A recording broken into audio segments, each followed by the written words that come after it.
Well, Christians are obligated to obey the Ten Commandments. And what we find in the Ten Commandments are the laws of God.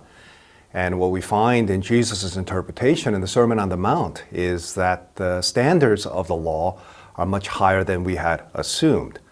It's not just not committing adultery and not murdering and not stealing, but Jesus says in interpreting the Sixth Commandment that if you harbor bitterness, if you're unable to forgive people, if you call them raka, that is to consider them a non-person, then you've murdered that person in your heart. He also says that if you lust in your heart, not merely engaging in the act of adultery, but if you lust in your heart, then you're breaking the seventh commandment. And if you're being greedy or if you're materialistic and you're not radically generous. So Jesus raises the awareness of the commandments to the highest level. And we also find from Luther's writings when he says that you cannot break the rest of the commandments without first breaking the first one.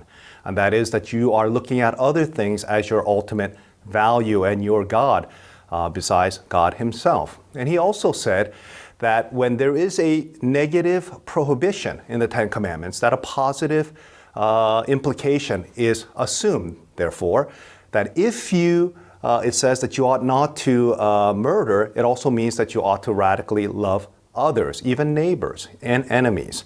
And when it says that you ought not to commit adultery, the assumption is that you're supposed to be faithful to your wife or to your husband, or to recognize sexuality as something that is beautiful gift from God. And therefore you ought, if you're in a marriage relationship, to recognize that it is a covenantal commitment between a man and a woman. And when it says that you ought not to steal, the understanding is that you ought to be radically generous.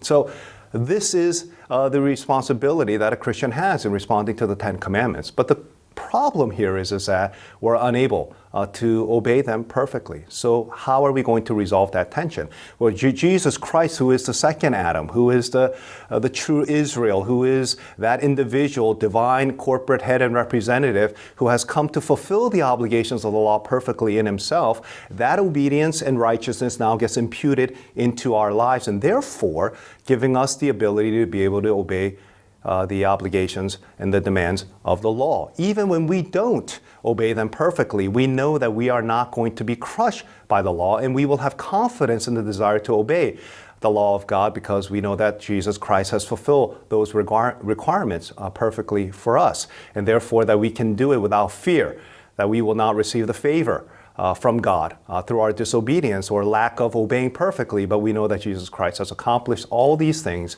fulfilling the requirements of the law perfectly for us.